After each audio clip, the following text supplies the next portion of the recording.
지금의 미국의 세계고 우리가 이 학기 중에 미국이 없는 세계가 어떻게 될 것이냐라는 그 대전제를 가지고 지금 가고 있는 거예요. 미국과 중국의 패권 경쟁도 있지만 결국은 미국이 이제 전 세계를 도맡아서 이제 순찰을 돌 생각이 없거든.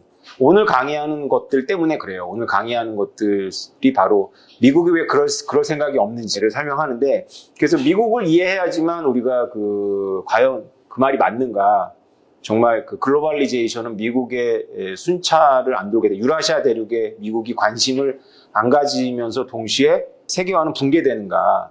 진짜로 그렇게 되는가라는 퀘션이 중요한 퀘션 중에 하나거든요. 그래서 그걸 갖고 우리가 가는 거죠. 자, 2차 세계대전에 미국은 과연 성공했을까? 네, 지난 시간에 여기까지 했어요. 자, 나중에 2차 세계대전 끝나고 우리 한국전쟁 당시에 미국이 대통령 하는 민주당입니다. 이분이 루즈벨트가 미국에서 유일하게 사선 대통령인데 마지막에는 오래 못 살 거를 다 알아서 부통령이 매우 중요한데 이분이 루즈벨트가 고르고 골라서 다른 사람보다 가장 단점이 적다는 이유로 골라가지고 러닝메이트를 해가지고 부통령 80일 만에 미국의 대통령이 됩니다. 근데 이분은 현실주의자예요. 그래서 2차 세계대전 당시에 독일이 승기를 잡으면 러시아를 도와야 하고 러시아가 승기를 잡으면 독일을 도와야 한다라고 얘기를 했었어요. 잔인하죠. 이 현실주의가 이런 얼굴이 있어요. 자, 미국이 독일과 일본을 철저하게 파괴해서 얻은 것이 무엇일까? 지정학으로다가 이제 일어났던 사건을 우리가 회고할 때는 역사학자가 회고하는 거하고 약간 달라요. 왜냐하면 지정학이라는 건 여러분들이 전략적 선택이 들어가는 개념이거든요. 우리가 바둑을 둘 때 머릿속에서 이렇게 두면 저쪽이 이렇게 두겠지라고 하면서 내가 실제로 나하고 상대가 둔 것도 중요하지만 사실은 두지 않은 것들도 의미를 많이 갖죠. 쉽게 말해서 우리가 지정학적으로 역사를 공부할 때는 단지 일어났던 사건들을 쭉 따라가는 것이 아니라 일어나지 않았던 사건들을 상상하면서 보는 거예요. 왜냐하면 선택이니까. 그러니까 우리가 오늘 우리나라 이야기를 할 건데 여러분들이 우리나라 이야기를 미국의 엘리트의 관점에서 미국의 지정학적 선택을 하는 사람들의 관점에서 한국전쟁을 보는 거예요. 그래서 여러분들이 우리 한국 사람인데 어떻게 그럴 수가 있어요? 라고 하겠지만 우리가 상상적으로 이렇게 해보는 거지.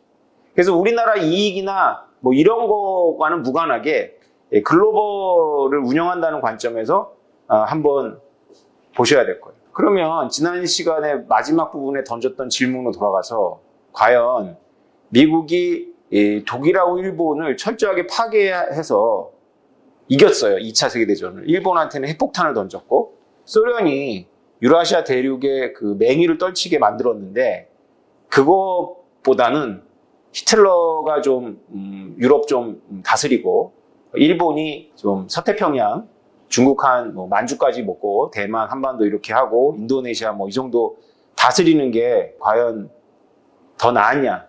일어나지 않은 사건이에요. 일어나지 않은 사건인데 일어나지 않은 사건을 지금 누구의 관점으로 보는 거냐면 일본으로부터 독립된 우리나라 관점으로 보면 이건 다 엉망돼. 지금 지정하는 게 그건 완전 엉망되고 여러분들이 미국의 이 가장 큰 관심이 뭐냐면 질서거든, 질서? 이 질서를 유지한다는 관점에서 보는 거야. 그러면 더 나을까? 버버 하는 와중에 스탈린은 마구마구 자기의 그 몸집을 불렸고 결국은 국민당은 중국에서 패퇴했죠. 그래서 대만은 도망을 갔고 그래서 중국은 미국이 이렇게 거의 망해가는 나라 손잡고 동맹국 만들어주고 유엔에도 넣어서 균형을 맞추려고 했는데 그 중국이 소련 편이 돼버린 거예요. 한마디로 아시아의 지정학이 난장판이 되었어요. 물론 우리 입장에서는 야 그래도 일본이 핵폭탄 맞고 우리나라가 해방되는 게 더 나으니까 미국은 잘한 거야 이렇게 생각하겠지만 미국 입장에서는 그렇지 않은 거지. 미국은 한국이 아니잖아요. 그죠?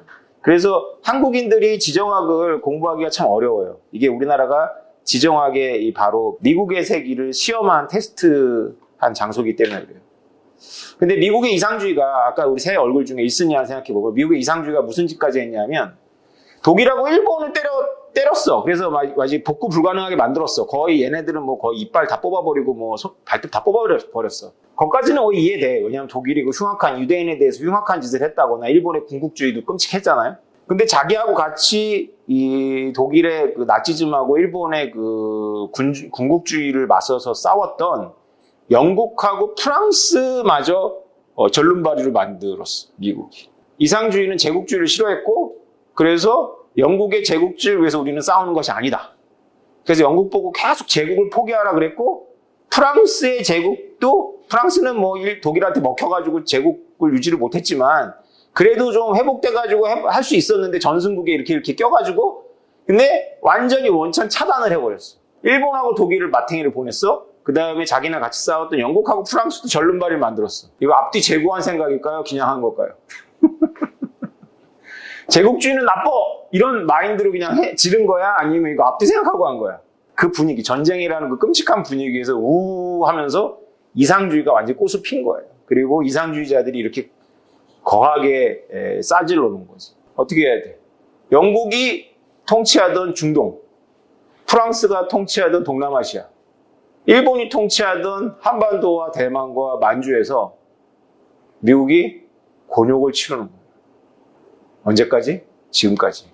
이런 큰 관점을 갖고 우리는 지정을 보는 거야. 그러면 이제 우리가 일어난 역사는 미국의 이상주의가 이상주의 얼굴을 갖고 나와가지고 제국주의를 다 깨부셨어. 자기랑 같이 싸운 영국마저도 제국을 다 뺏어버렸어. 야, 인도 빨리 나와. 인도에서 빨리 나와. 아프리카 민족주의자들만 신난 거지. 아프리카 완전히 무주공산된 거야. 그래서 좋은가요?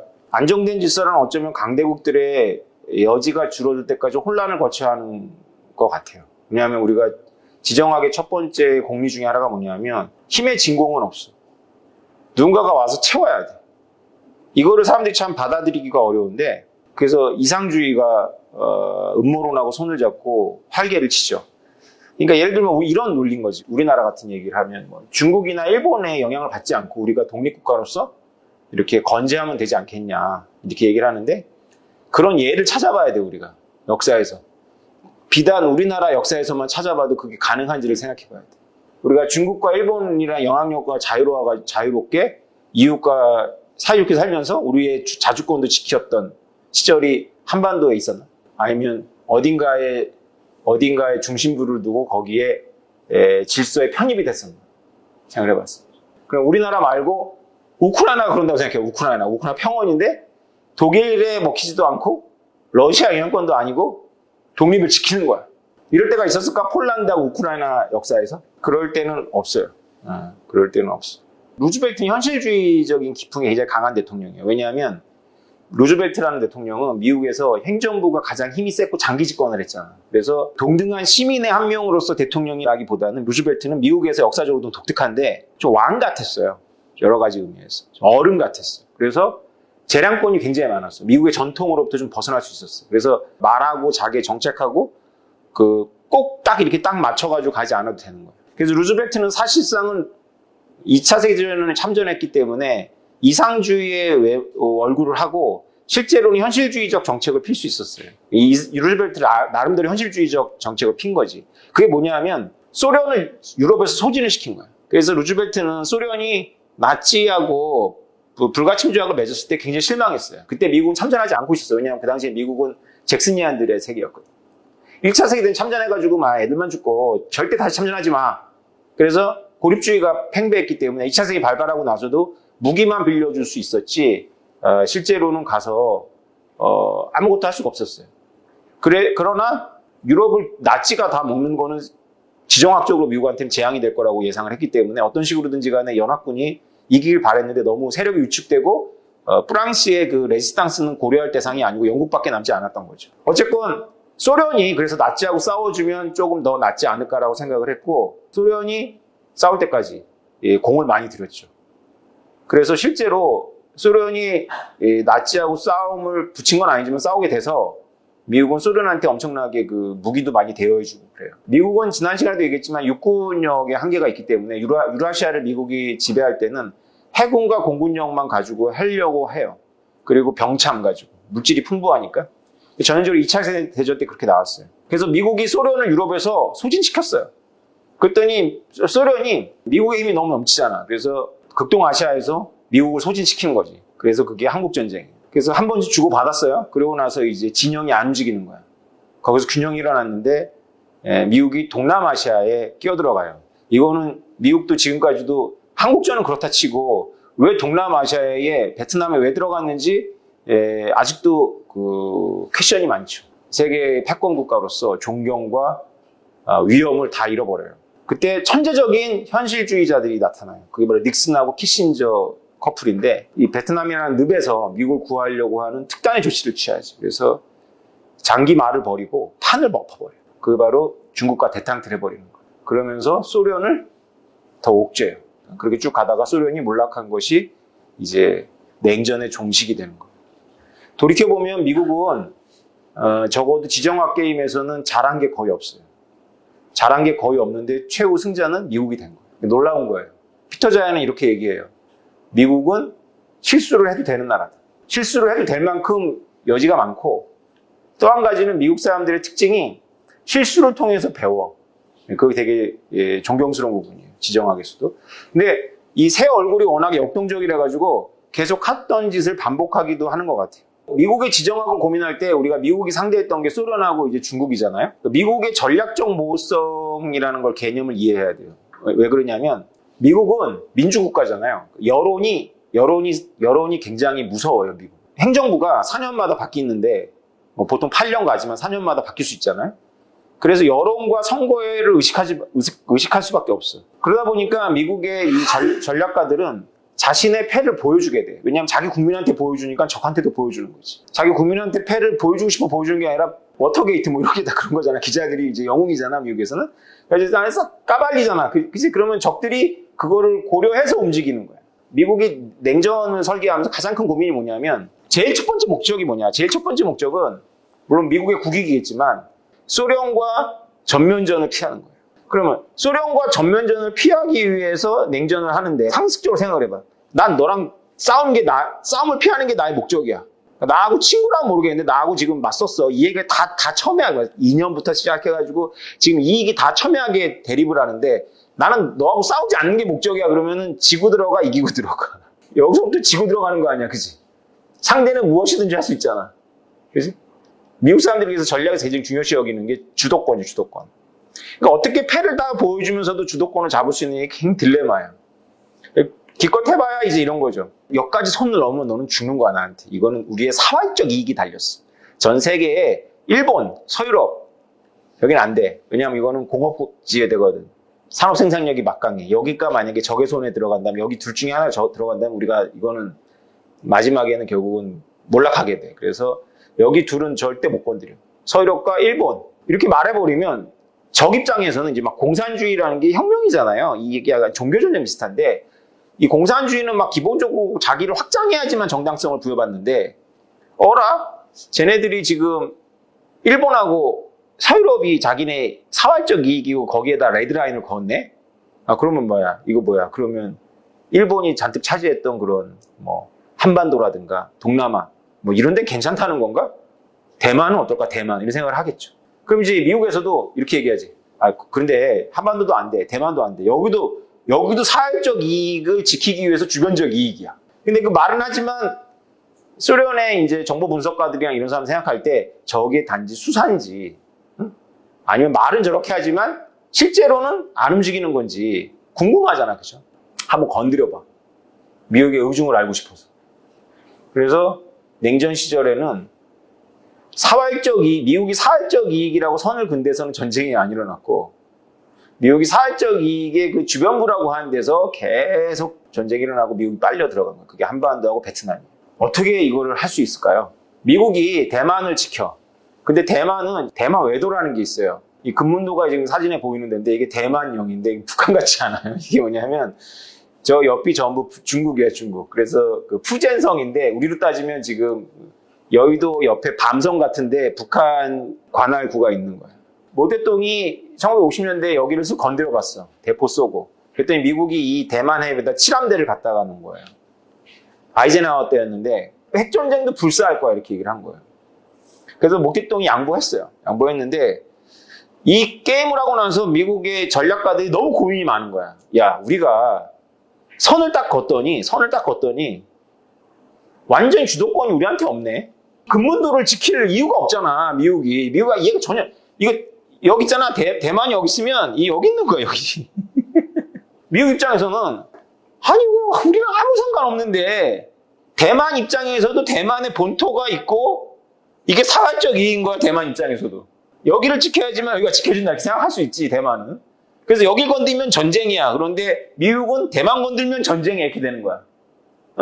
그러면 전쟁을 하고 안 하고를 결정할 수 있는 그 주도권이 누구한테 가? 상대한테 가는 거야. 이게 미국의 전략가들이 빠진 고약한 트랩이에요. 자신들의 이익이나 자신들이 운영하고 있는 세계 질서를 지키기 위해서 선명하게 선을 그면 글수록 주도권이 자기네 손에 없어. 왜냐하면 자기네들이 상대하는 적들은 장기 집권하지. 여론도 의식하지 않지. 브리핑을 안 하잖아. 자기 국민들 대상으로. 자기네 어느 정도 뭐 거기도 마음대로 할 수 있는 건 아니지만 자기가 이만큼의 재량권이 있는 적을 상대하는데 미국은 대통령이 시민 중에 한 명인 거 아니야. 언론이나 국회에 찍히면은 마탱이 보내버리잖아. 너 지금 뭐 하려고 그러는 거야? 너 왜 거기 함대 보냈어? 이거 얘기해야 되잖아. 그러면 자기 국민한테 얘기하는 것이고 상대한테 얘기하는 것이기도 하죠. 우리가 흔히 베트남전이나 한국전에 있어서 미국이 했던 전략적 오류들을 고민할 때 우리가 빼먹으면 안 되는 게 미국이 가지고 있는 그런 시스템적인 특성을 고려해야 돼요. 미국은 민주국가이기 때문에 자기 국민한테뿐만 아니라 적들한테 패를 보여주면서 게임을 해야 돼. 근데 미국이 가지고 있는 우월성은 뭐냐면 대서양하고 태평양 건너에 혼자 이렇게 독자적으로 있기 때문에 고립주의자, 잭슨이안들이 활개치기가 너무 좋은 거야. 왜냐하면 뻑하 이렇게 해봤다가 안 되면 그냥 우리끼리 살자 이렇게 되려. 그 골치 아픈 거 신경 쓰냐? 하지 마. 이렇게 되는 거지. 그 지게처럼 왔다 갔다 하는 거지. 아프가니스탄에서 미국이 패전한 거잖아요, 그죠? 미국이 패전해서 져서 돌아왔어. 여러분 생각하기에 미국이 패전했잖아, 그지? 그 조그만 나라에 그 싸나운 애들하고 20년 해가지고 결국은 목적을 달성하지 못하고 미국의 시민들만 많이 죽었잖아요. 예산도 많이 쓰고. 그래서 여러분 생각하기에 미국의 위상이 바뀌었어, 안 바뀌었어? 아프가니스탄 졌네? 미국 저거 진짜 아무것도 아니야, 저거. 종요라니. 이렇게 생각해? 아무 생각 안 하잖아. 그 큰 나라가 가고 깨지고 왔는데 왜 미국의 시대는 끝났다? 아무것도 아니야. 이렇게 생각하는 사람이 없어? 그게 미국이야.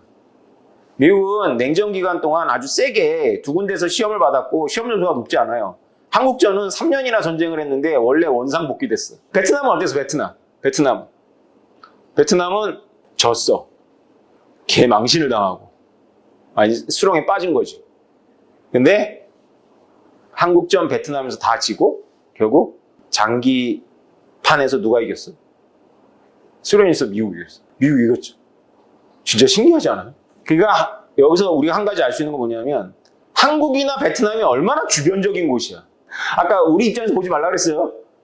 글로벌 입장에서. 그러니까 우리가 아프가니스탄에서 미국이 졌지만 아프간이 졌네. 미국 끝났다. 야 큰일 났다. 이 생각 아무도 안 하잖아. 왜?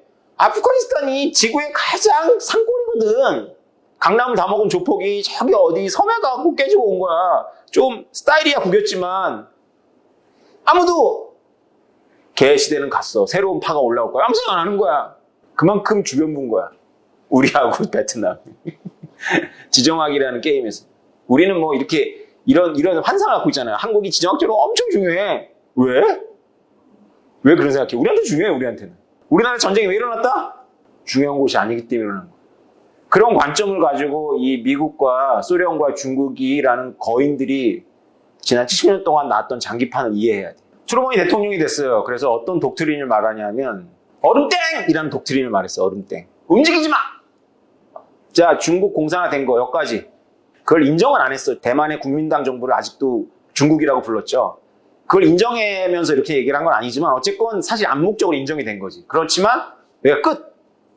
그래서 움직이지 마. 이게 얼음땡이야. 글로벌 질서 이거 끝이야. 너 소련, 너 얼음땡에 너 동쪽에서 더 이상 이쪽으로 넘어오지 마. 헝가리, 폴란드 오케이. 그 넘어오면 죽는다. 서독 건들면 죽는 거야 너. 프랑스, 서독, 그리스, 터키 건들면 안 돼. 일본 놔도 이렇게 쭉 된 거예요. 이렇게 말하네 트루먼 대통령이. 현상 유지는 성역도 아니고 불변도 아니지만 일방적으로 현상을 잠식하는 행위를 우리는 강구할 수 없다. 그러니까 현실주의자들한테 현상 유지는 굉장히 중요합니다. 원래 외교 국제정치학에서 가장 왜 그래야 돼? 라고 한다면 이렇게 대답하시면 돼요. 스테투스코어야 그게. 현상 유지가 그래서 가장 강력한 이유 중에 하나입니다. 국제정치학에서 어떤 국가나 이런 데가 어떤 플레이를 하면 왜 그렇게 하지? 현상 유지를 하기 위해서 이렇게 하면 돼요. 비트코인이 현상 유지예요? 아니면 달러가 현상 유지예요? 달러가 현상 유지잖아, 그치? 비트코인 현상 타판에 북한 핵이 현상 유지야? 주한 미군 현상 유지야? 주한 미군 현상 유지고 북한 핵이 현상 타판에? 왜 현상 유지가 이렇게 중요하냐? 그 현실이니까 그래요, 사실. 근데 현실이기도 하지만 우리가 우리나라적 관점에서 떠나서 글로벌을 운영하고 있는 미국 입장에서 보면 현상 유지를 하는 것이 자신들의 사회적 이익을 지키는 데 도움이 되기 때문에 그렇죠.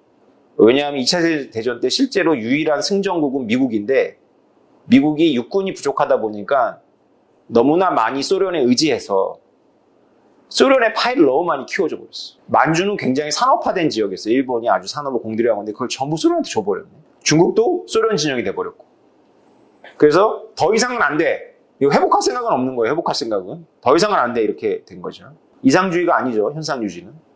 현실주의적 독트린입니다. 2차 대전 끝나고 나서 동유럽이 전부 막 소련 진영으로 막 기우는 걸 보면서 미국 사람들이 느꼈던 위기감은 단지 우리가 이념적으로 봤던 그런 공산주의하고 뭐 자본주의 이런 개념이 아니야. 우리는 그것만 가르치지만 국제 정치학에 굉장히 중요한 룰이 있어요. 그게 뭐냐면 베스트팔렌 평화조약, 화평조약이라고 하는 건데 유럽의 30년 전쟁, 종교 전쟁이죠. 신교와 구교 간에 서로 엄청나게 죽여서 유럽 인구의 뭐 5분의 1이 죽었나 막 이래요. 그 30년 전쟁을 종식시킨 조약인데 그 주권자, 그게 뭐 봉건 영주구나 공작이거나 왕이죠. 이 주권자가 자신의 종교를 선택하는 거예요. 아직 개인에게 선택권은 없어요. 종교의 자유가. 그러나 그 봉토의 주권자가 그 종교를 선택하면 다른 나라가 그거를 간섭하지 않는 거야. 내정 간섭을 하지 않는다라는 그 국가들 간의 룰이, 암묵적인 룰이 이제 1648년에 이루어졌고, 이게 서구 시스템에서는 굉장히 중요한 원칙 중에 하나예요. 원칙에서 이게 안 깨진다는 건 아니야. 그래도 사람들이 이렇게 뭔가 중거로 삼을 거 아니야, 중거로. 내정 간섭을 하면 안 된다. 라는 건데, 공산주의가, 소련이 이렇게, 한국은 되게 독특했지만, 이렇게 밀고 들어가는 게 아니었단 말이지. 보통 그 나라의 자생적 공산주의자들이 혁명을 일으키게 해서 문을 열게 해주는 방식이란 말이야. 이걸 미국에서 볼 때는 베스트팔렌 평화조약을 위반하는 거야, 소련이 마구마구. 국제공산주의 운동이. 주권 침해. 그러니까 사실은 20세기판 종교전쟁에 공산주의 자체가 종교적 레토릭을 갖고 있고, 이게 놀라운 게 뭐냐면 미국도 사실은 이걸 어겨요, 미국도. 왜냐하면 미국이 인권을, 카터 대통령 때 아주 그게 이제 인권을 무기로 하잖아요, 미국이 외교할 때.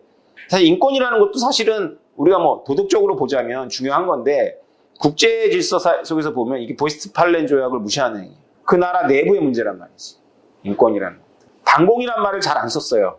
한국 전쟁 전까지. 그래서 반전체주의, 반현상타파 이런 걸 얘기했는데요. 우리는 닉슨 대통령 때 대담트가 이루어져서 중국을 미국 진영으로 빼고 소련과 중국의 갈등을 이용하고 이런 게 이제 1970년대의 작품이라고 생각하지만 사실은 1945년도에 티토라고 유고슬라비아 같이 복잡한 나라 있잖아요. 그런 나라에 독재자가 나타나가지고 공산혁명을 한 다음에 스탈린하고 맞섰거든? 스탈린 맞섰다기보다 스탈린 말을 안 들었어요. 그걸 티토이즘이라고 그러는데 그걸 보면서 미국이 이제 서강을 본 것 같은 느낌을 갖는 거야. 아, 우리에게 희망이 있다. 바로 우리가 싸워야 될 거는 공산주의가 아니라 소련의 제국주의랑 싸우는 거다. 비록 그들이 반인륜적이고 공산주의라 할지라도 모스크바의 지령을 받지 않는다면 환영이다. 그래서 중국이 공산화가 됐지만 미국의 전략가들이 머리를 굴려보는 거야. 과연 중국 공산당이 소련 말을 잘 들을까? 아니 저렇게 국경선이 긴데 우리가 배웠던 지정학적 원칙에 의하면은 지정학적인 또 진공은 없다는 원칙이 있고요. 또 어떤 원칙이 있냐면 국경이 길면 서로 미워한다. 러시아하고 중국은 사이좋게 지내기가 어렵죠. 국경이 길잖아. 우리는 일본하고 국경을 맞대고 있지도 않고 바다 맞대고 있고 섬 하나가 지금 문제인데도 그 하나 가지고 난리인데 국경이 길면은 독도 같은 게 얼마나 많겠어. 그래서 미국의 전략가들은 중국하고 소련을 떼어놓을 생각을 하고 있었어요. 이때부터. 우리가 한국전쟁이 일어나기 전부터. 이게 현실주의자들이 있어. 왜냐하면 조지 캐넌이라는 불세출의 현실주의자가 나타나요. 원래 소련의 외교관이었는데 미국에서 중앙정부에서 도무지 소련이 이해가 안 돼. 그래서 한번 외교관들한테 의견을 내라 그랬더니 이 사람이 기다렸다는 듯이 긴 전문이라고 해서 롱 텔레그램을 보내. 여기 봤더니 국무성에서 봤더니 와, 이 너무나 탁월한 탁견인 거예요. 그러니까 소련이 저렇게 나가는 건 우리가 뭘 하고 못해서가 아니라 소련이라는 시스템이 갖고 있는 본질적인 특징이다라는 걸 쫙 분석해가지고 보내와요. 조지 캐넌이라는 사람이 현실주의자예요. 그래서 이 사람의 이것이 이제 국무성으로 불러가지고 이제 국방대학 교수를 시키면서 이제 주도할 때는 중국이 공산화됐지만 중국을 어떻게 하면 이 소련하고 떨어뜨려서 우리 편은 되지 않지만 중립화시킬까 뭐 이런 고민을 했었어 미국이. 미국은 모스크바가 조종하지 않고 공격에 몰두하지 않는 공산주의라면 두려워하지 않는다. 이게 1949년 3월에 전 소련 주재 미국 대사가 한 말입니다. 티토 영향을 받았어요. 티토이즘에. 그래서 그 희망을 하는 거예요. 중국에 대해서. 그런데 미국 국무성에서 전략을 다시 짜요. NS68이라고 하는 건데 이 NS68은 이상주의자들, 그 당시에 이상주의는 이제 이제 반공 이데올로를 갖고 있는 사람이 많은 거죠. 이상주의는 이제 미국의 의무, 미국 예외주의 이런 걸 이제 믿는 사람들인데 그런 경향이 강한 거죠. 다 조금씩 공유를 해. 그래도 그 경향이 가는 거죠. 이들이 보기에 조지 캐넌이 마음에 안 드는 거야. 이들은 이제 이 집단이기 때문에 이게 이 NS 국가안보계획 68이라는 문서인데 여기에 유연한 대응이라는 이름 아래 이상주의가 싹 들어와 있어요. 그래서 조지 캐넌은 어떻게 봤냐면 소련이 너무 팽창했다고 본 거예요. 소련이 너무 팽창이기 때문에 저기는 가만히 우리가 봉쇄만 하면 소련은 자체 모순 때문에 붕괴된다라는 이론이에요. 조지 캐넌의. 예, 그런데 그거 솔직히 좀 믿음직. 왜냐하면 눈에 보이는 소련은 막 전 세계 젊은이들이 막 소련을 자기의 그냥 그 마음의 조국이라고 여기는 전 세계 민족하고 상관없이 전 세계 젊은이들, 특히 지식인들 중에 막 계속 나오는 거지. 이건 좀 심각한데? 이 조지 캐넌 말대로 되면 돼. 그래서 이렇게 이상주의적인 관점이 있어. 현실주의를 비판하는 사람들이 이렇게 많이 들고 있는 이런 예가 이런 거죠. 어느 연로한 베두인족 장로가 첼면조를 잡아먹으면 회춘할 수 있다고 생각했다. 그래서 첼면조를 사다가 천막곁에 두고 매일 먹이를 잔뜩 주었다. 그런데 어느 날 누군가가 그 칠면조를 훔쳐갔다. 베두인 장로는 아들들을 불러서 이렇게 말했다. 얘들아, 우리가 큰 위험에 처했군. 누군가 내 칠면조를 훔쳐갔단다. 아들들이 대답했다. 아버지, 칠면조가 뭐 때문에 필요하세요? 장로가 말했다. 상관 말고 내 칠면조나 찾아오렴. 그러나 아들들은 아버지의 말을 듣지 않았으며 그러자 한 달 후 다시 누군가가 장로의 나타를 훔쳐갔다. 아들들이 어떻게 하죠? 하고 묻자 아버지는 대답했다. 내 칠면조를 찾아오너라. 그래도 아들들은 아무런 조치를 취하지 않았다. 몇 주 후 장로의 딸이 강간을 당했다. 아버지가 아들들에게 말했다. 그것은 모두 칠면조 때문이다. 그들이 내 칠면조를 훔쳐갈 수 있다고 생각했을 때 우리는 모든 걸 잃은 것이다. 자, 이것이 미국을 중심으로 해서 사활적 이익과 그 주변적 이익을 나눴던 그런 현실주의자들의 그런 접근에 대해서 왜 비판인지는 아시겠죠? 칠면조가 중요하지만 그렇게 중요하진 않잖아. 아들들이 보기에, 그죠? 사활적 이익은 아니란 말이야. 그런데 칠면조를 훔쳐가는 걸 놔뒀더니 나중에는 딸을 강간하는 거지. 일리가 있죠, 이거. 이게 지난 시간에 살짝 얘기했지만 현실주의의 한계야, 이게. 너무 명료한 시그널을 줘버리기 때문에 상대한테 나는 합리적인 사람이 하면서 지고 가는 거야. 합리적인 사람이 비합리적인 사람하고 싸우면 비합리적인 사람이 이기잖아, 그치? 막무가내로 나오니까, 그치?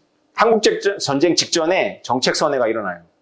놀랍게도 에치스는 알래스카부터 시작해가지고 일본을 지나가지고 그 오키나와를 지나서 이렇게 가는 그런 선을 긋은 건 아닌데 그게 우리에게 사활적 이익이다라고 얘기를 했는데 스탈린하고 모택동이 한반도에서 전쟁을 일으키면 미군이 참전할 것이냐라는 그 스탈린의 질문에 대해서 답을 얻는 거지. 참전 안 하겠다. 미국 참전 안 하겠네? 라고 생각한 거예요. 한반도 통일전쟁이죠. 그들 입장에서는. 자, 원래 적의 의도를 보느냐, 적의 역량을 보느냐인데 국제정치학에서는 적의 의도는 중요하지 않죠. 적의 역량이 중요하죠. 근데 소련의 역량에 대해서 그 당시에 객관적인 그런 자료는 언제나 어렵죠. 이 새로 바뀐 이 NSC 68에서는 적의 의도를 보면 안 되고 적이 아무리 그 노란 손수건을 흔들어도 적의 역량을 봤을 때 중국하고 소련은 더 강하게 가야 된다. 이렇게 가요. 게다가 이제 케인즈안의 총수 정책을 좀 과대평가한 사람들이 개입을 해요. 그래서 미국이 가장 고려하는 게 뭐냐면 선거가 있기 때문에 전쟁이 경제에 부담을 주면 안 되거든. 근데 케인즈식의 총수요 확대 정책에 의하면 소비를 하면 할수록 고용이 증가하면 소득이 증가하고 세수가 늘어나고 경제가 더 좋아지거든. 그래서 전쟁해도 된다라는 이론이 막 나오는 거야. 한국 전쟁을 앞두고 갑자기 미국의 분위기가 바뀌었어요. 이게 뭐야? 신의 섭리야? 잘 모르겠어. 굉장히 현실주의적인 조지 캐넌의 입장에서 현실주의적인 라인을 딱 짰는데 한반도는 우리의 중심, 우리가 지켜야 될 사활적 이익이 없을 게 했는데 갑자기 분위기 바뀌었어. 한반도는 칠면조지. 한반도에서 소련하고 중국이 개지랄하는 걸 놔두면은 얘네들 일본 먹지 않겠어? 얘네들이 일본 먹는 거 가만 놔두면 우리 태평양 또 해야 돼. 이렇게 되는 거야. 소련 제국이 과도하게 팽창했다거나 그 밖에 다른 이유로 인해 스스로 내부로부터 무너지리라는 안이한 생각, 조지 캐넌의 가정이에요. 우리 미래를 맡기는 태도는 경솔하다라는 게 이제 이 보고서의 내용이에요. 현실주의자들하고 그 이상주의자들이 그 소련을 어떻게 할 것이냐 가지고 이렇게 논쟁을 하고 있는 중에 김일성과 스탈린과 모택동의 오판에 의해 가지고 전격적인 남침이 일어나요. 원래 김일성의 작전은 뭐였냐면 38선하고 지금 휴전선하고 다르거든. 그러니까 서쪽 38선이 훨씬 위에 있잖아요. 개성이 있잖아요. 거기가 애매한 지역이에요. 우리의 육군력이 잘 안 가고 해군력으로 지켜야 되는 그런 반도가 있거든요. 거기서 도발을 일으켜서 남한의 군대가 북을 침략하는 걸로 하루 정도 연출을 하고 일부러 뒤로 밀렸다가 내려오면 북침 당한 생각에 내려간 거야. 교전 중에 내려간 거라 이렇게 서로 연기를 다 하기로 짰었는데 그 정보가 남한 정부에 새요. 그래서 그 정보가 섰다라는 거를 북한이 아는데 이게 오보인지 아닌지 잘 모르겠어요. 제가 읽은 책에서는 그래요. 그래서 그냥 전격적으로 그냥 내려와요. 그런 쇼를 하지 않고. 그래서 트루만 대통령이 밤에 새벽에 잠을 자다가 전화를 받고 침대에서 떨어져. 그리고 72시간 안에 모든 절차를 다 밟아서 일본에 있는 미군을 그냥 전격적으로 투입을 해버려요. 김일성이 틀린 거야. 스탈린이 진짜 여러 번 물어봤거든. 야, 진짜 안 놓을까? 미국이? 그랬더니 스탈린한테 가장 중요한 관점이 뭐냐면 미국을 코트를 좀 뽑고는 싶은데 쟤를 깨우고 싶지는 않아. 미국의 힘을 알거든, 스탈린은. 어디까지 얘가 반응할지 너무 궁금한 거야. 한반도 한번 해볼까? 이런 생각을 하는 거지.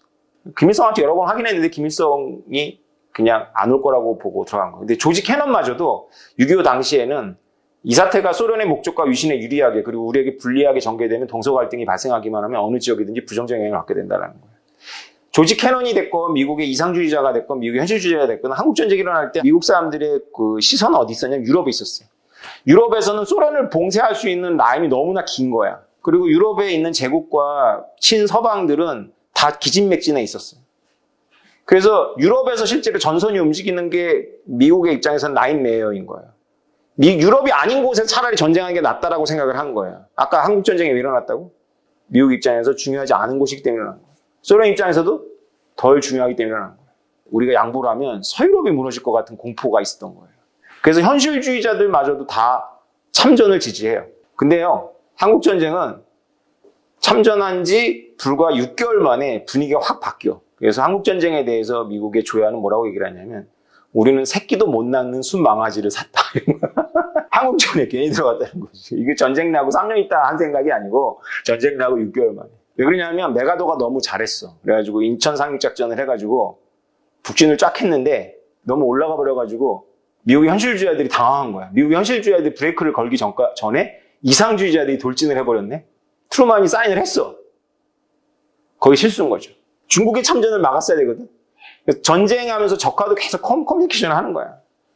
우리는 중국 너희를 넘어갈 생각이 없다 이렇게 얘기를 해야 되는데 미군이 보이는 행동을 중국 입장에서 해석을 해보면 지금 생긴 지 1년도 안 된 혁명 국가인데 미국이 여기까지 들어와? 이건 안 되지 해서 참전을 하죠. 그래서 교착에 빠지고 말이 갑자기 바뀌어요. 6개월 만에 베두인 추장 얘기 막 이렇게 하던 사람들이 우리가 모스크바에 도달하기 어려운 만큼 그들도 워싱턴에 도달하기 힘들다. 이렇게 이게 전 대통령이죠. 후보 대통령. 당시 미국의 참모총장이 이렇게 얘기해요. 우리는 잘못된 곳에서 잘못된 시간에 잘못된 적과 잘못된 전쟁에 휘말렸다. 미국의 이상주의가 너무 재밌는 게 진짜 보면 아주 호기롭게 시작을 하는데 늘 굉장히 빨리 지치고 빨리 후회해. 그럼 누가 얼굴을 들이밀겠어? 누가? 현명한 현실주의자다? 아니, 잭슨이야. 고개를 들어. 야, 다 와라, 씨. 다 와. 우리가 뭐가 아쉬워서 이렇게 되는 거예요. 우리는 그래도 한국 군인들이 너무 열심히 싸웠고 그래서 이 퍼티기가 좀 통제 가능했고 베트남은 이따 보여주겠지만 개판이었어, 개판. 여러분들 6.25에 대해서 아세요? 6.25를 공부해보니 재밌는데 처음에 준비되어 있는 건 김일성이었으니까 이렇게 밀고 내려와서 완전히 이제 대한민국 없어지는 거지. 저기 남았었지. 메가더가 인천으로 들어와가지고 쭉 밀고 올라갔죠? 너무 올라갔지, 그지? 그래가지고 중국에 전격 개입해가지고 쭉 내려왔어. 서울 뺏겼어. 수원도 뺏겼을까 그랬을 거야. 여기서 메가더가 이제 뭔가 주장을 하는데 해임을 당해요. 그래서 리치웨이가 이제 서울 수복 작전을 한 다음에 교착을 시켜버려요. 이 모든 게 51년도 2월인가 3월까지 다 끝나요. 그러면 53년도 7월까지 뭐 했냐? 여기서 전쟁을 해요. 여기서 교착 전쟁. 누가 선택한 전쟁에? 미국의 현실주의자들이 선택. 그리고 미군들이 여기서 거의 다 죽어. 교착 전쟁이 훨씬 더 어려운 거예요. 참전 초기에는 한반도 통일이 목적이었는데 확전 방지를 선회했어. 중국한테 메시지를 보내는 거야. 우리는 니네 나라 안 건드릴게. 원상 복귀할게. 협상하자. 뭐 이런 거죠. 협상의 메시지도 리즈웨이가 먼저 1951년도 3월부터 메가더가 잘린 그때부터 지금까지 미국의 입장은 현상 유지. 이 현상을 누가 바꾸려고 그래?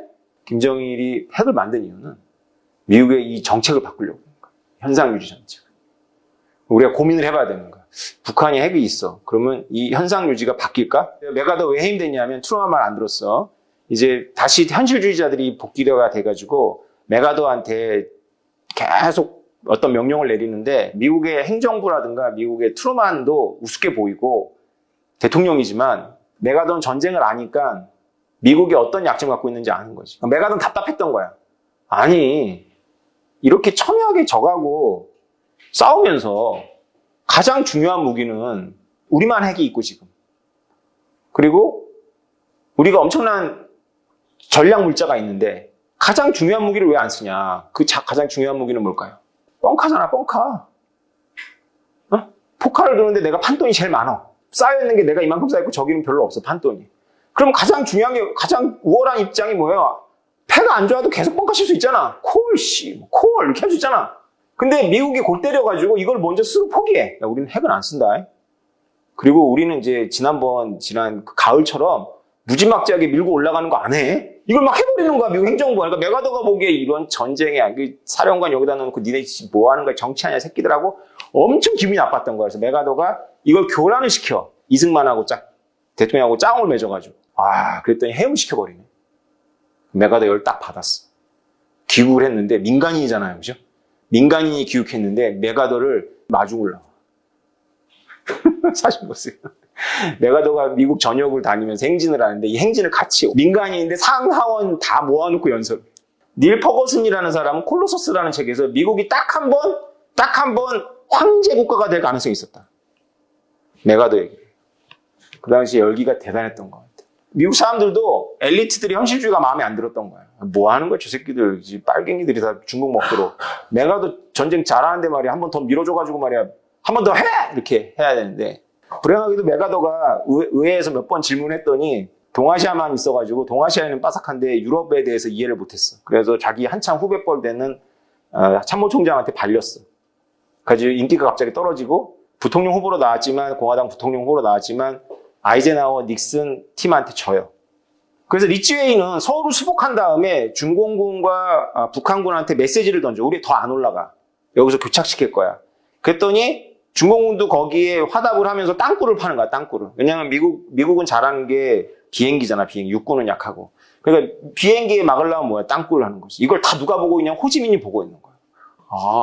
그래서 우리나라랑 베트남이랑 우리나라랑 대만이랑 굉장히 밀접합니다. 만약에 한국전이 없었으면 베트남도 없었을 거야. 거기가 프랑스가 이렇게 뭐 해보려고 그랬었는데 한국전이라는 바람에 미국이 개입을 못하고 프랑스 군한테 돈만 보내줬어, 물자만. 근데 호지민이나 이런 애들이 지금 한국전을 다 배우고 있는 거야. 미국이 뭐에 약한지. 야, 이렇게 땅굴 파고 이러니까 안 되네.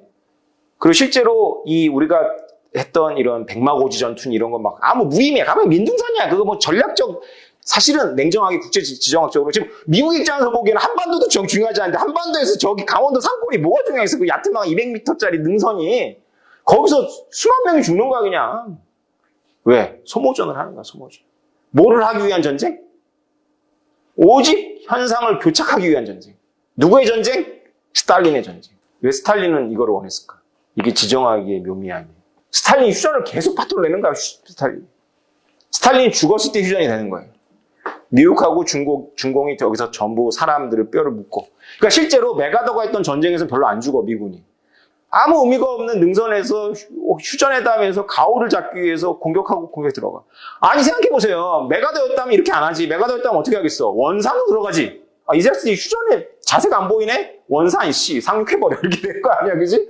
그러면 뜨거워하고 중공이나 이런 애들이 뭔가 할 텐데, 여기 땅굴 다 파고, 그래서 아무리 쏟아 부어도 산만, 나무 없어지 다 땅에 들어가 있는 애들하고 휴전하면서 2년 반 동안 소모가 돼요. 정치였지 전쟁이라기보다. 이런 지정학적 게임이 어떻게 돌아가는지를 몰라야지 되는데 여러분들이 이 판을 알고 이 당시에 병사로 들어간다고 생각해. 밤에 여기를 지켜. 아무 의미가 없어. 이건 휴전회담을 위한 서로 기싸움인 거야. 의미를 부여하지. 야, 이 고지를 뺏기면 여기 서울까지 길이 뚫려. 뭐가 뚫리는. 길을 놔줘도 안 와. 왜 안 오죠? 교착이 목적이야, 걔네들도. 판을 흔들고 골치 아픈 거야. 모든 지령은 워싱턴과 모스크바와 베이징에서 오지 여기서 아무것도 결정되지 않는 거야. 올라가도 될까요? 리즈에가 물어보는 거지. 눈치를 싹 보겠지. 아, 됐어. 거기까지. 메가다 때 아주 혼쭐이 났거든. 인천 딱 해가지고 화려하고 확 올라갔는데 안 깨졌거든. 정치죠, 결국 정치 전쟁도. 스탈린의 생각을 한번 봅시다. 스탈린의 지정화, 한국 전쟁이라는 거짓말이라는 책이 이제 비밀 풀려서 나온 이제 소련 문서, 중국 문서 가지고 쓴 책입니다. 이 책에 이제 우리나라 학자들이 쓴 게 아니라 이제 중국 학자, 미국 학자들이 쓴 건데요. 보태동이 그 혁명을 하는 과정에서 양쯔강에서 더 내려가지 말라고 스탈린이 그랬어. 소련도 그 미국의 눈치를 보는 거야. 자기 동맹이었기 때문에. 왜냐하면 스탈린은 진심으로 양쯔강 밑으로 내려가면 도하를 하면 중국을 통일하려고 소련이 중국이 모태동이 도하를 하면 미군이 개입할 줄 알았어. 근데 미군이 개입을 안 해. 중국 포기. 그래서 양쯔강에 모태동이 도하를 해서 이제 국민당을 대만으로 밀어내요. 그리고 나서 모태동이 유혹을 받아. 미국의 간첩이었을 거야. 아마 미국과 연결돼. 왜냐하면 중국이라는 나라는 그 당시만 해도 모태동이 다 장악한 건 아니거든. 군벌들이 선택을 했거든. 장개석하고 모태동 사이에서 군벌들이 계속 선택을 했어요. 그 군벌들은 공산주의자들이 아니기 때문에 나중에 다 제거됐지만 모태동한테 미국하고 화친할 걸 요구를 하지. 근데 모태동이 놀랍게도 일변도주의를 선포해요. 일변도주의라는 건 뭐냐면 스탈린을 안심시키기 위해서 모태동이 스스로 선언한 거야. 우리는 스탈린, 오매불망 스탈린 이렇게 한 거야. 우린 티토랑 달라. 그래서 스탈린이 불러요. 모스크바로 모태동. 그래서 사과를 해. 내가 그 혁명 중에 너 별로 안 도와줬는데 미안하게 됐다. 그 대신 동아시아의 공산혁명은 동지가 맡아주시오 이렇게 얘기를 해서 아주 융숭한 대접을 해요. 근데 이렇게 생각해야 돼. 국경이 기니까 서로 모태동은 이 당시까지 스탈린을 존경했고 좋아했던 것 같고 스탈린은 모태동을 두려워했던 거지. 인구도 많고. 그래서 칼을 뒤로 감추고 악수를 한 거라고 보시면 돼요. 그래서 스탈린이 전쟁을 일으킨 이유 중에 하나는 중국을 소모시키기 위해서인 것도 있는 거예요. 그래서 김일성이 먼저 모태동보다는 스탈린 형이 전쟁을 원하는 것 같아 스탈린을 허락을 받고 스탈린이 조건을 달아. 두 가지 조건이야. 하나는 뭐냐면 미군이 참전 안 하는 걸 보장할 거. 왜 김일성이 어떻게 보장해? 김일성 보장했어. 그래서 미군 참전 안 합니다. 이렇게. 두 번째는 뭐냐면 모태동이 허락을 받을 거. 김일성이 모태동하고 자기 레벨이 같다고 생각해요. 왜냐면 자기는 이미 남한의 정보를 수립하고 있었는데 모태동은 레지스탕스 수개였잖아, 중국에. 김일성이 생각을 진짜 그렇게 한 거야. 나보다 못한 놈인데 왜 내가 저 허락을 받아야 돼? 이렇게 생각을 하는데 모태동도 동지의 뜻이 맞는 것 같다. 미국 참전 안 할 것 같다. 그리고 중국의 공산혁명을 위해서 동원되었던 조선족 사단들을 2개인가 3개를 돌려보내줘요. 3명이 동상이몽 속에서 일으킨 게 6.25 전쟁이었는데 인천에서 밀리고 나니까 만주에 대비시켰던 그 중공군을 전격적으로 투입을 하려고 했는데 원래 소련의 공군이 엄호해주기로 했거든. 갑자기 스탈린이 엄호를 안 해준다 그래. 그래가지고 며칠을 대기해요. 펑더화이의 중공군이. 그래서 놀랍게도 6.25 때 중공군의 진짜 인해 전술이었던 게 그렇게 밀고 내려오는데 공군의 원조 사격이나 함포 사격 없이 내려온 거예요. 여기 막강한 공군력이 있는데 안 된 거야. 얼마나 희생을 했겠어요. 그죠? 중공군하고 그러면 김일성의 군대가 사이가 좋았냐? 전혀 사이가 안 좋았어. 통수권 문제가 생긴 거야. 중공은 당연히 통수권을 펑더화이가 가져야 된다고 생각했어. 왜냐하면 북한군은 거의 괴멸됐거든. 근데 민족주의자잖아. 김일성이. 민족주의가 명분이잖아. 절대 통수권 안 내준다고 해가지고 스탈린한테 갖고 가서 스탈린이 이건 펑더화이가 갖는 게 맞는 것 같다. 이렇게 해가지고 정리도 해주고 그래. 냉전의 시작점이기도 하지만 한국전쟁이 사실은 냉전의 종점이기도 한 거예요. 이게 예술인 거예요. 그래서 역사는 인간이 머리를 쓰고 만들어가는 것 같지만 사실은 인간의 손에 없는 걸 수도 있어요. 역사는. 왜일까요? 중국이 전쟁에서 이긴 거야. 유일하게 전쟁에서 이긴 나라라고 6.25를 봤을 때는 김일성은 본전도 못 찾은 거고 남한은 고통을 당한 거고 미국은 체면을 구겼고 중국인데 우리가 신생국가인데 미국하고 한 따위 떠가지고 그래 이겼네? 생각해보세요. 중공이 유일하게 이긴 전쟁이야, 이 전쟁이. 본인들의 기억도 그러고. 중공이 일본을 내몰았어. 공산당이 국공 내전 빼놓고. 자기 국민한테 자랑할 전쟁이 이거밖에 어딨어. 미국하고 한 따위 떠가지고 우리가 이겼다? 이렇게 되는 거죠. 근데 스탈린의 교묘한 지정학적인 계산 속에서 일어났던 전쟁이죠. 결정적일 때 중국의 손을 놔버리지. 1960년대 우수리 강변에서 중국하고 소련이 맞다이를 떠요. 국경 문제가 발생해. 그때 소련이 미국하고 라인이 있었거든? 물어봐. 닉슨 대통령 때. 우리가 중국을 해곡을 공격하고 싶은데, 니네 가만히 있어 줄래? 미국한테 물어봤어. 그때 닉슨 대통령이 내각회의에서 그거에 답을 해. 공개적으로. 아, 우리는 중국이 소련의 진영으로 들어가는 거를 누구 볼 수 없다. 그래서 키신저하고 대화 잠깐 한 다음에 그렇게 발표를 해. 소련이 아뜨거를 하고 중국은 미국하고 전혀 친해질 생각이 없었는데 그때 미국을 사랑하게 된 거. 쟤네 왜 저러지? 우리를 도와준대. 우리가 소련한테 맞으면 이렇게. 모택동이 스탈린의 환심을 살려고 해서 일변도주의라는 걸 선언하면서까지 그 순정을 바쳤는데 스탈린은 이념도 같은 이웃인 중국을 철저하게 지정학적으로 대한 거야. 그래서 6.25가 끝나고 나서 바로 중소 갈등의 씨앗이 엄청나게 뿌려집니다. 미국이 전쟁에서는 지고 그 기회를 포착한 거죠. 닉슨이. 한국 전쟁의 지정학적 유산입니다. 미국은 15만 명 희생으로 얻은 건 분명치가 않아요. 그런데 오히려 서유럽을 봤잖아. 그래서 서유럽에서 방위의 강화가 됐어. 그래서 나토가 그 동맹 관계가 아니라 무슨 뭐 협의 관계였는데 동맹 관계로 승격이 되고 군사 동맹으로 승격이 되고 사령관도 미국 장군이 맡아. 이게 6.25를 보면서 서유럽, 프랑스 뭐 이렇게 자존심 센 애들이 다 겁이 난 거야. 아, 예, 미국 형님이 해주세요. 이렇게 된 거야. 중국은 이제 이 스탈린만큼이나 존경을 받지 못했더니 이 공산주의 민족 해방 지형에서. 그다음 여기 중요한 게 베트남인들이 가열돼요. 왜냐하면 동남아시아의 민족 해방 운동 진영이 다 공산주의자들인데, 야 미국 별거 아니네. 쟤네 공군력밖에 없어. 딸꾹 파고 들어가고 게릴라전 하면 저거 한국에서 봤더니 저거 쪽도 못 쓴다야. 이런 자신감을 얻어요. 그러니까 소련은 가장 많은 걸 잃었는데 미군의 대비 태세로 더 이상 확장이 제동이 걸렸고 사실 그때부터 이제 소련은 이제 더 이상 확장 안 합니다. 소련의 서쪽과 동쪽에서 이제 세팅이 다 끝나는 거예요. 냉전 세팅이. 끝. 그래서 소련을 맡고 있었던 일본 군국주의가 망하고 독일이 망하고 나서 소련이 막 팽창하고 있었는데 이거 없어. 무주공산 내가 다 먹어야지 하고 있었는데 이제 세팅이 딱 끝난 거예요. 이쪽으로도 가기가 어렵고 저쪽으로도 가기가 어려워진 상태가 됐어요. 미국은 전투에서는 무의미한 15만 명이 희생된 거지만 실제로 한국전쟁을 통해서 미국은 글로벌 지정학을 세팅을 합니다. 소련을 경계를 이제 안정화시키고 봉쇄하고 그다음에 가장 중요한 중국을 소련 진영으로부터 떼어낼 그 갈등의 씨앗을 뿌리고 돈도 많이 들었고 지금의 미국의 연준이 재무부 장관 말을 안 듣는 게 바로 이때부터 시작이 돼가지고 1951년도에 재무부 장관하고 연준 의장 사이에서 메모랜덤을 교환합니다. 평화협정. 재무부 장관은 우리를 건들지 말고 우리도 너희 건들지 않고. 이게 한국전쟁 때문이에요. 한국전쟁 하려고 트루만이 막 채권 발행하는데 연준이 말 안 들었거든. 우리나라가 되게 별로 중요한 나라가 아니었는데 놀랍게도 냉전에 여러 가지를 세팅하는 그런 게 돼요. 그러니까 이제 한국 개입을 엄청 후회했거든요.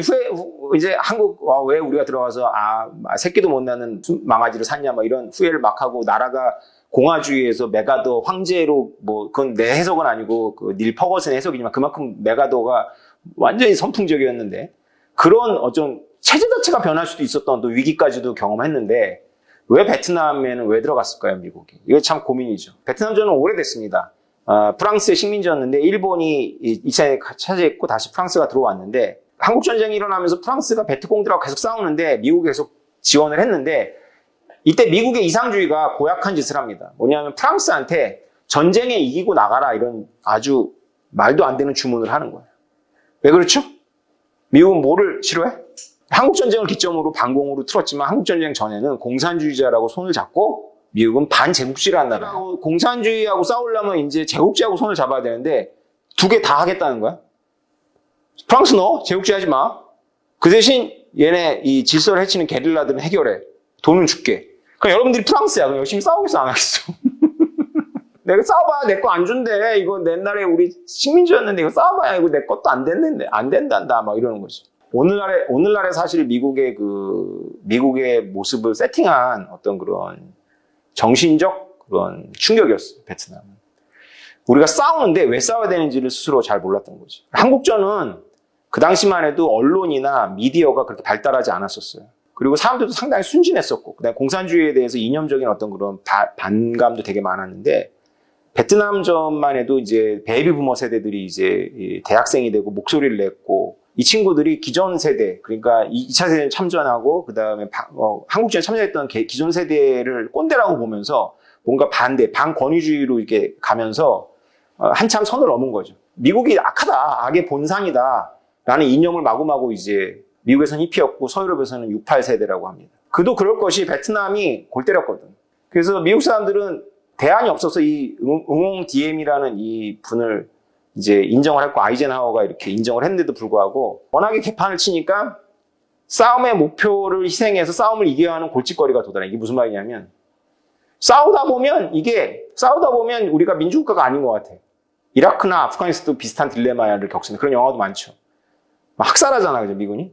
양민인지 게릴라인지 구별을 못하니까 다 죽여버리잖아, 어떤 마을을. 자기네들이 그 도와주러 갔는데, 인권을 위해서 갔는데, 인권을 훼손하잖아. 한국전에서는 이런 게 별로 없었어요. 근데 베트남에서 시작된 이게 지금 이라크전, 아프가니스탄까지 온 거야, 이게. 그래서 미국은 자기 내적, 외국하고 싸워서 지는 게 문제가 아니라 자기 내부의 이상주의를 어떻게 감당할지의 문제를 떠안습니다. 아이젠하워의 이상주의를 설명드릴게요. 아이젠하워는 2차 세계대전 영웅이었고, 메가더의 대항마로서 유일했기 때문에 아이젠하워가 선택이 된 건데, 아이젠하워하고 메가더는 개인적인 관계는 스승과 제자야. 아이젠하워가 제자인 거죠. 그러니까 메가더가 미국 조약가 얼마나 우습게 보이겠어, 그죠? 아이젠하워 쟤도 내 밑에 부관했던 놈인데 이렇게 되는 거죠. 근데 아이젠하워를 선택해 미국 국민들이.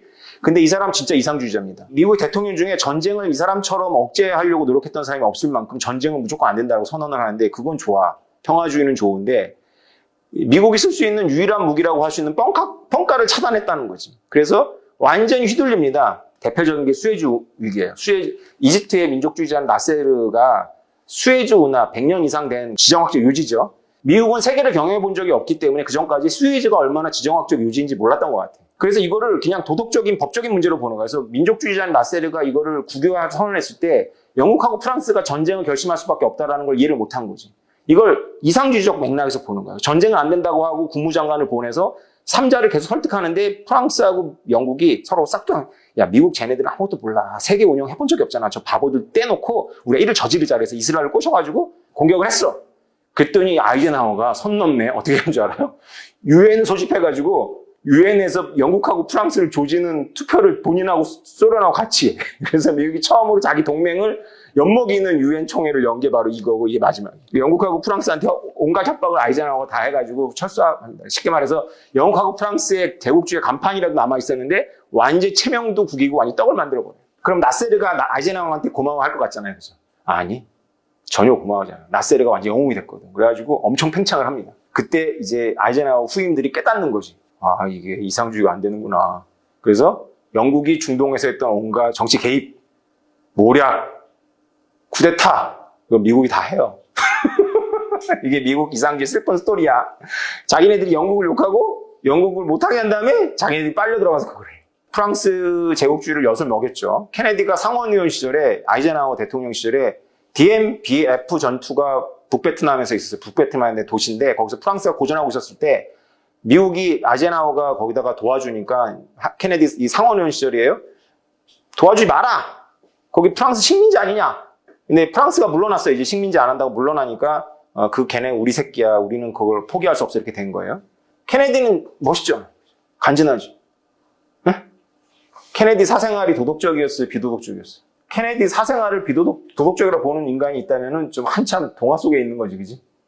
백악관에 여자 부르고 난리 났었죠. 아무도 케네디를 도덕적인 사생활 했다고 생각하지 않아요. 닉슨은 시골 출신이고 아이비리그 출신도 아니야. 닉슨 그럼 우리 무슨 생각이 나요? 응? 뭔가 부패한 것 같지? 닉슨은 사생활이 깨끗해.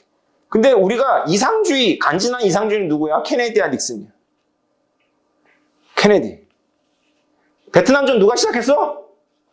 케네디. 누가 끝냈어? 닉슨. 미국 사람들 누굴 싫어해? 닉슨. 놀랍지 않아요? 여러분이 이거 명심해야 돼. 냉철한 현실주의자가 되면 버림받습니다. 왜냐? 사람들은 케네디 같은 사람을 좋아해. 케네디는 베트남한테 계속 요구한 거야. 민주화해라. 야당 탄압하지 마라. 불교 탄압하지 마라. 그러면 안 도와준다. 이 새끼야. 이런 거야. 근데 베트남 상황이 그때 어땠냐면 1년에 2,500명의 그 베트남 공무원들이 베트공들한테 암살을 당했어. 베트남이 이렇게 생겼어요.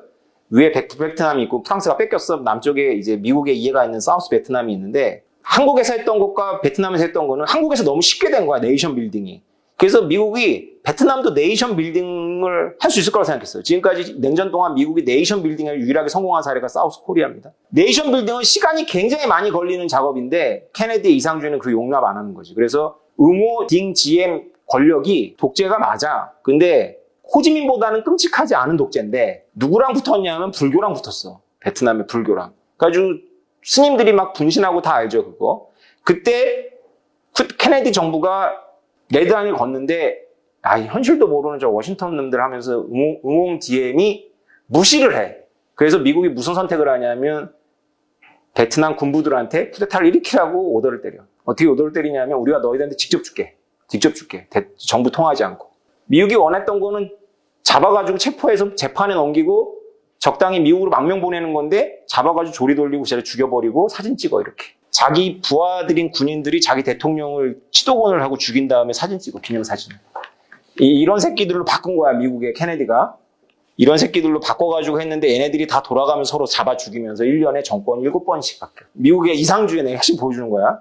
그래서 1964년 11월 2일에 베트남의 유일한 희망이었던 이 정당성 있는 사람 그래도 왕실에서 쿠데타 일으키고 해가지고 민족 지도자였고 이 이후에 군벌들보다 나은 사람이야. 근데 불교를 탄압한 이유로다가 저렇게 치도원을 맞고 미국은 당황했어. 죽였어? 이렇게 된 거야. 그러니까 이게 미국적이 않다라는 게 이상주의자들의 보편주의잖아, 보편주의. 그러니까 이런 데서는 잡아 죽여야지 안 죽으면 지금 안 죽이면 내가 죽임을 당하는 그런 게임을 하는 애들이기 때문에 뭐 기소하고 이런 게 없는 거야. 문화 자체가. 잡아 죽였는데 11월 2일 날 응옹 디엠이 죽었어. 20일 뒤에 누가 죽죠? 케네디가 죽죠. 역사는 섭리야. 이 업을 쌓고 온전할 수가 없지. 당시 TV가 보급됐는데 맨날 베트남 언론들이 베트남에 갖고 찍으니까 베트남 군인들이 하는 만행을 보도하지. 북베트남이나 베트공들이 하는 만행을 보도할 수가 있어 없어? 없죠. 미국 6.25 때 이랬다면 우리는 그 교착에서 어쩌면 미국 쳤을 수도 있어. 6.25 때 이랬다면. 미국의 고질병이면 이게.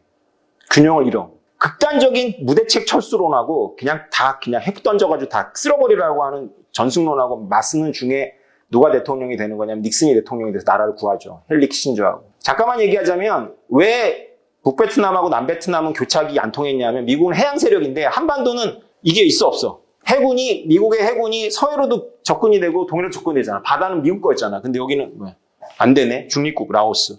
여기에 호지민 루트라는 게 있어. 호지민 루트. 이게 지혜롭게도 호지민이 라오스하고 캄보디아를 지나가게 만들었어. 여기는 미국이 폭격을 못해. 그래서 계속 베트공을 내려보내는 거야. 사회 혼란을 조정하려고. 꼼짝 못해. 미국의 약전을 너무 잘하는 거지. 여론을 신경 쓴다라는 거지. 그래서 여기서 게임이 끝나. 닉슨이 어떤 생각을 굴리냐면 대통령이 된 다음에 원래 닉슨은 아주 골수 반공주의자고 아이젠하워의 부통령이었어요. 그래서 닉슨이 현실주의라고 생각을 잘 못했어. 근데 닉슨이 현실주의자예요. 그래서 베트남에서 미국은 한국전쟁처럼 만들지 않는다는 게 미국의 모토였거든. 그래서 메가더처럼 치고 올라가지 않는다. 교착시킨다는 게 목표였는데 여기 베트남은 오히려 교착시키면 안 됐던 거야. 여기로 들어갔어야 돼.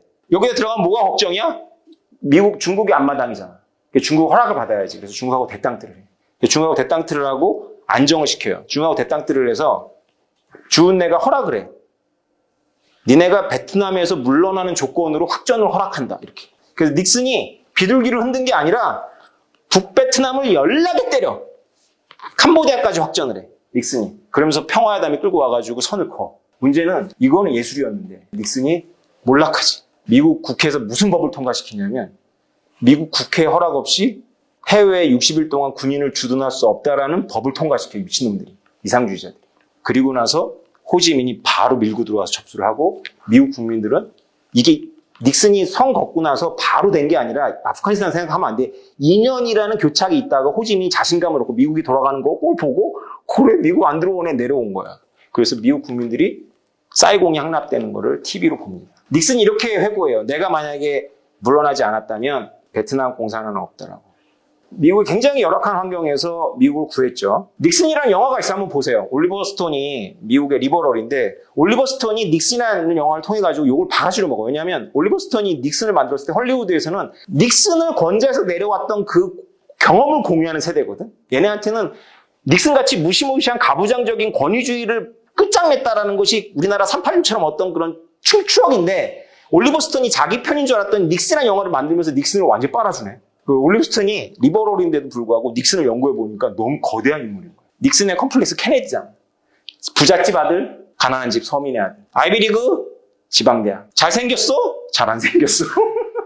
여자들은 인기 많어? 여자 인기 없어. 이 영화 이런 대사가 나와요. 사람들은 당신을 좋아해. 왜냐고? 당신에게서는 미래를 보지. 그러나 나를 싫어해. 내게서는 그들은 원치 않는 현실을 보거든. 당신은 전쟁을 시작했고 나는 전쟁을 끝냈지만 사람들은 내가 현실을 알려주었기 때문에 바로 내가 그 전쟁의 부끄러움과 함께 사라지기를 원하지. 오늘 여기까지 하겠습니다. 다음 주에 봬요.